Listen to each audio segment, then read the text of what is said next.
Our next speaker, Whitehead, Program Manager for the Ultra Poor Graduation Initiative in BRAC, USA. Good afternoon, everyone. Thank you for joining, and thank you, Mr. Kidd, as well, for starting us off with those healthy criticisms of the program. I think I have my work cut out for me, so bear with me. I might take a little bit more time to address all the points that we just discussed now. I'll try to integrate it as I go through the presentation, but at the end I might return to just a couple things I've been taking notes on. So, for those of you who might not be aware, BRAC was founded in 1972 originally as a relief operation, and since then has expanded to offer microfinance services and development programs in Bangladesh, and we also operate in 11 other countries globally. So I'm going to just dive right into graduation specifically. In 1999, roughly, BRAC recognized that there was a salient gap, essentially, in the microfinance services we were providing. We felt that we were actually reaching the poorest populations and very quickly realized that we weren't, and wanted to answer the question of what actually is impeding the poorest from accessing capital and financial services, and how can we build towards that. That was the initial aims when we started the program. So in order to do that, we set about identifying some of the most pernicious systemic barriers that confront the poorest populations. And we basically came up with this profile, which is very commonly recognized. At the time, it was individuals earning under $1.25 per day, as I believe Mr. Kidd just said a moment ago. And now it's obviously $1.90. But we were looking at these multi-dimensional pieces or facets of poverty. Of extreme poverty specifically. Individuals who are chronically food insecure, individuals who are disconnected from mainstream government services, those in the community who are most vulnerable to health shocks and natural disasters, those who typically live in geographically isolated areas, those who are underserved by markets, lack community acceptance and social inclusion, and typically come from predominantly female-headed households. This profile is extremely important when I actually talk about the real objectives of graduation, contrary to what you may have heard previously. As a result of this, in 2002, we pioneered what was called, at the time, Challenging the Frontiers of the Reduction of Poverty, Targeting the Ultra-Poor program. Since then, we've shortened the name, and now it's just the Targeting the Ultra-Poor program, a little bit easier to remember. We've scaled the approach in Bangladesh, as well as some of the other countries where we're operating in, which I'll talk about in a bit, to reach about 1.7 million households, which equates to around 6.8 million individuals within those households.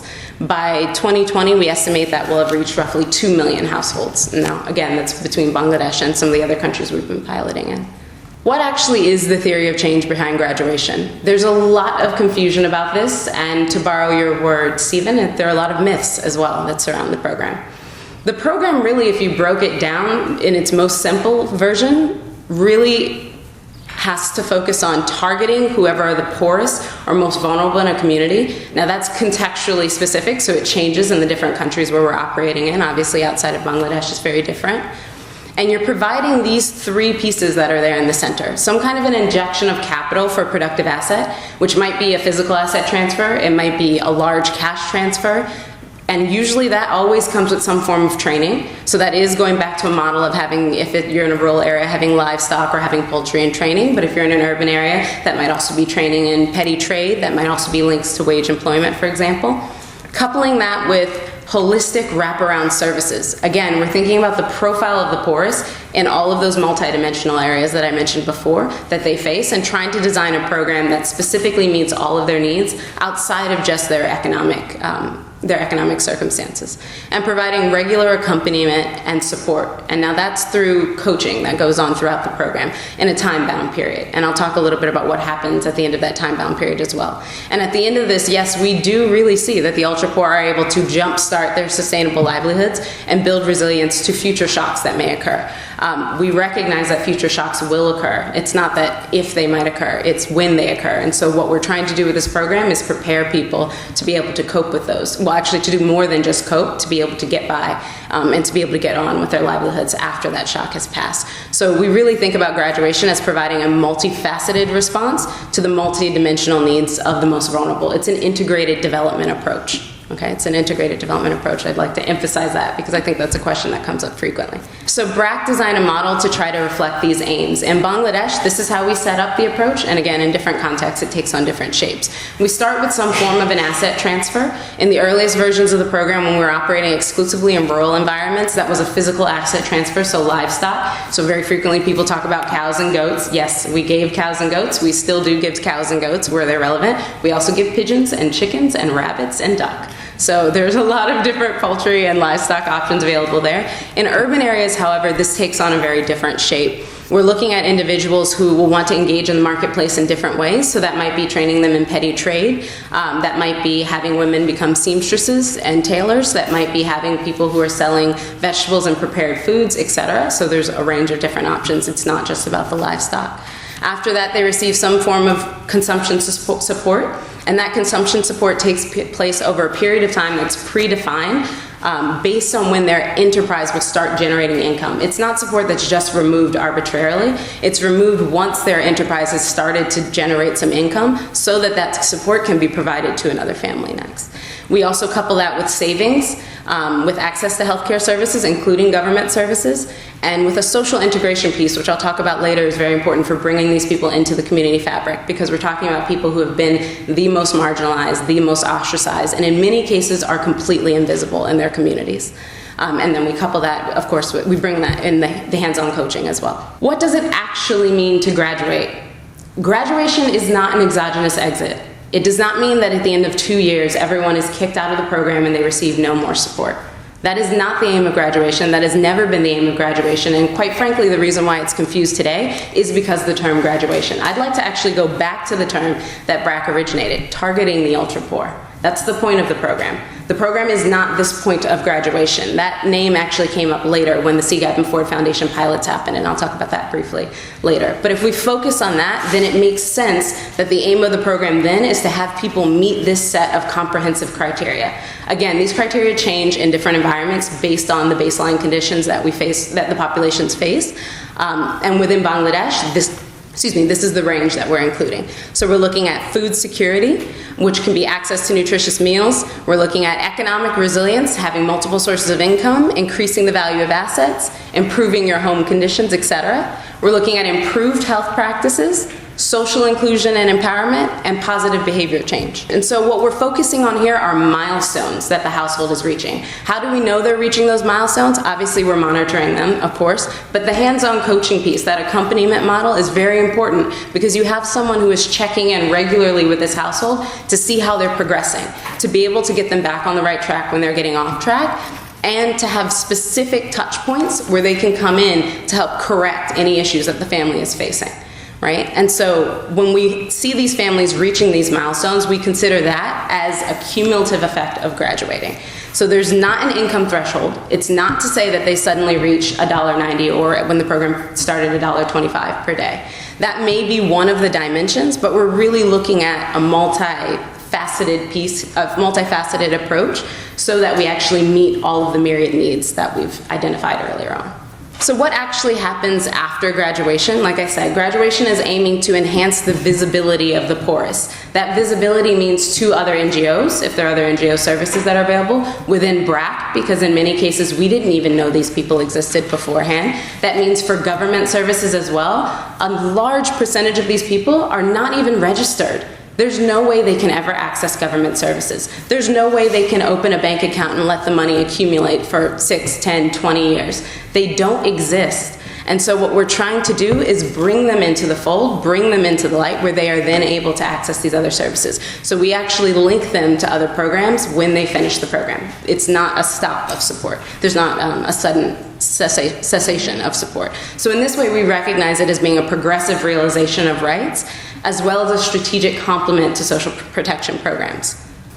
So based on those milestone criteria, roughly 95% of participants in Bangladesh achieve graduation at the end of a 2-year period, meaning that they hit all of those milestones so they can move on into another form of service, either offered by BRAC, offered by others, or offered by the government where that exists. In 2006, CGAP and the Ford Foundation did want to find out whether there was external validity of this approach outside of Bangladesh. And so, next slide, please. So they launched 10 pilots in 8 countries. 6 of those actually completed RCTs to determine the 3-year impacts of the program. And what you find is, yes, as Mr. Kidd alluded to earlier, across the pilots, all of the groups experience improved economic outcomes. I'll talk a little bit about the range of those economic outcomes. And those improvements were seen at Inline 1, which was right after the program ended, so 2 years after they received their first injection of capital, and at Inline 2, which is 3 years later. I'll go through these a little bit more quickly because I'd actually like to get to the more recent research that's available.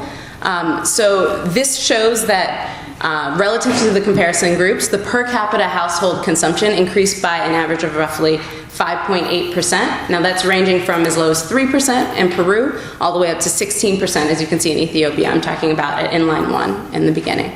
And so you do see in some cases, for example, in India and Pakistan, where in the second year you actually see a slight reduction in consumption, and at first there was concern as to why that was happening, but through additional qualitative probing that took place on the part of IPA and JPAL, they actually found out that households were displacing that income and putting it into separate areas, which included savings. So that's why you see some of that drop off. There was also a programmatic shift in India at the time. Total asset ownership increased significantly in all sites except Honduras. Some of you may have already heard that the Honduras experiment unfortunately provided a breed of chickens that was not resistant to local viral strains, and roughly 83% of households who received those chickens, their chickens died. And so in those households, that's the area where it makes sense that you would see that there's a reduction in asset ownership during the program.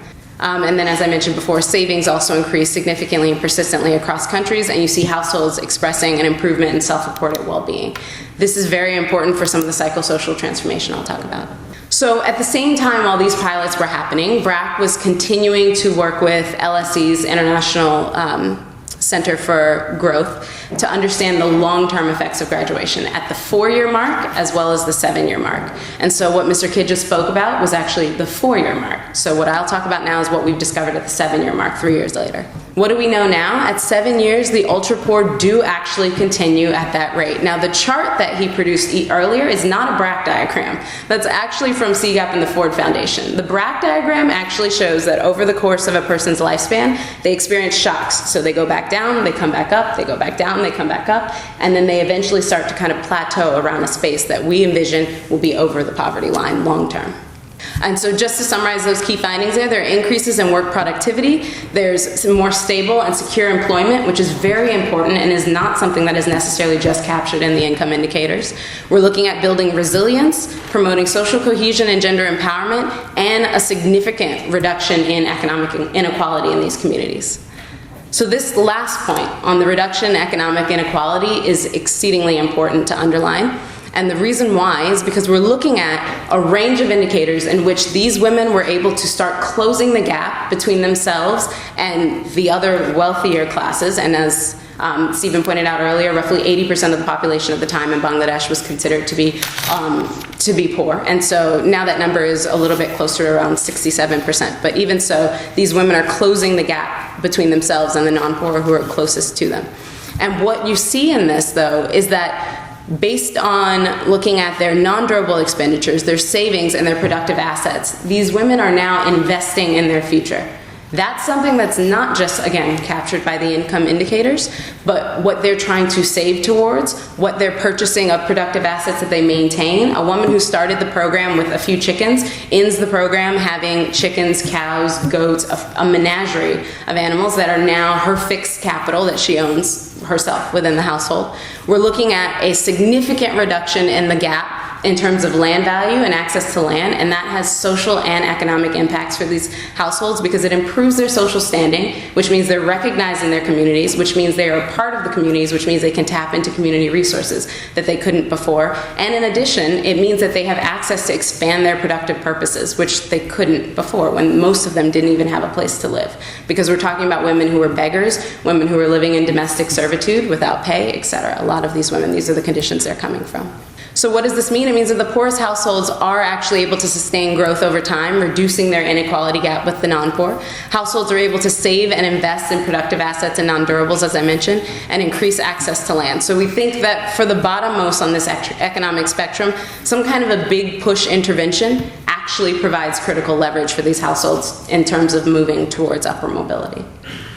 So based on some of these results, globally there's an estimated around 40 programs, and this is an estimate from the World Bank CGAP, around 40 programs have been suited to a variety of different contexts. Our colleague was going to join us today from UNHCR to speak briefly there, but we're looking at graduation that's been applied to refugee populations in a number of UNHCR pilots and will be expanding in the near future. I actually was working on launching the Ecuador graduation pilot, so if there's questions, I'm happy to answer that. And my colleague Ziad is here, who worked on the Egypt pilot as well.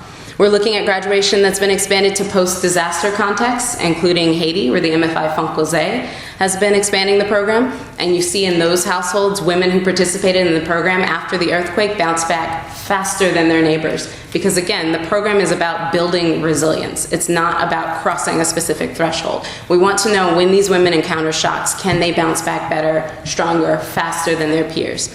That is one core example of the fact that they do, which we've seen in Bangladesh as well. We're looking at government implementation in a number of sites, new technologies that are being used, including e-training, et cetera. Fundación Capital is piloting a lot of this in Latin America, and we're also looking at it being expanded to conflict contexts. In South Sudan, BRAC actually launched a pilot program there to see specifically if graduation could be a response to fragility. And in that case, again, we're looking at comparing these women to the comparison group. The control group in this case was actually a control because it was an RCT, a randomized control trial. We're looking at the women securing more productive and secure livelihoods that outstrip other women in the area. So these women, in this case, in the first 6 months of the program, they experienced rampant hyperinflation. We went from 21.3% to 91.3%. These women were displaced, and I say women because in the BRAC programs we largely focus on women, although other programs are more diverse. And we see, and there was an escalation of conflict as well. So even with this confluence of factors, you still saw that these women pulled ahead of others in their communities. They were able to maintain their livelihoods. They had the training they needed to make sure that their livestock and petty trade enterprises didn't completely collapse while this was going on. And at the end of the day, they saved $12.40 more than the control. $12.40 may seem like a meager sum, but that $12.40 means a lot more on the margin than it does for even the more moderately poor. Their assets are worth $65.99 more than control, and this is actually something that struck me, is that 53.3% of their children are less likely to be underweight compared to the control, which tells you something about the shifting priorities in the household when they are able to bring in additional income and where they invest it. In climate change conditions, we've seen a number of different graduation models that have been piloted. This one is one particularly done by EcoBoma in Tanzania, where they're looking at conservation methods, so they're using reforestation and water storage, teaching this to the populations. And so this one's actually a little bit more of a community-led development model. They also focus very heavily on accessing additional enterprises outside of what would have just been the traditional livestock and agriculture, so teaching people a form of petty trade on top of what they've already done. So not just harvesting your vegetables, being able to dry your vegetables and sell them at markets further away, for example. They've also been working with the local government there on monitoring climate change hazards and then passing on some of those mitigation efforts to the communities as well. We see some other climate change approaches with Boma in Kenya that we're working with on for a population living in the arid lands. BRAC actually piloted its own climate change response program in the south of Bangladesh, where there's issues with salinity and rising water levels, as everyone knows in Bangladesh. We've been working with a number of different governments. This is just one example. Here with the government of the Philippines, the Department of Social Welfare and Development Services is trying to find a way to take disparate pieces of the social services that they're already providing and link them together in a combinatory effort so that, again, you're giving an injection, a big push to these households. So they're linking together their cash transfer program, their livelihoods program, and their community development program. In Tanzania, something similar is happening, and there what's interesting is we're actually trying to pilot a parallel pilot program next to the Tanzania Social Action Fund's existing program to demonstrate the effect of graduation on their target population, but also to test some of these key questions. For example, is graduation as effective as a cash transfer? So one of the RCT designs there, one of the research arms for the RCT design is looking at households who are receiving the lump sum version of a cash transfer for the total valued amount of what the households are getting who are participating in the full program. We're also looking at the frequency of coaching, which is frequently cited as one of the highest cost drivers of the program, and what happens if we alter the frequency of coaching, what happens if we introduce e-coaching, etc. And then incorporating digital links, so again, people can be brought into the financial inclusion, digital financial inclusion through mobile money.